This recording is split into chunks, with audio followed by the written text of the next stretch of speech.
ভালো চুল্লু বানা ভালো চুল্লু চুল্লু ভাই আপনারা এখানে কি করেন? কেন ভাই চুল্লু বানাই খাই চুল্লু বানাই খাই কি ভাই নয় খান? চুল্লু চুল্লু কেমনে বানান? এই যে পানি দিয়া বিট লবণ দিয়া আর চুল্লু খান তো একটু। দুন দত তবে খাইতেছি রাম 10 মিনিট দেখাম লাভে বেটাম দেখাইছস না তুই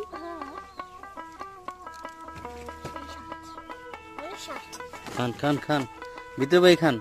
ইটি পানি এটা হালাই দিলেন। জানি তো না আর কা দাও তারপর চুল্লু খাই আমি আমার চুল্লু খাই চুল্লু খেলাইলি আমার দে তুই এটা হালা আমার দুধ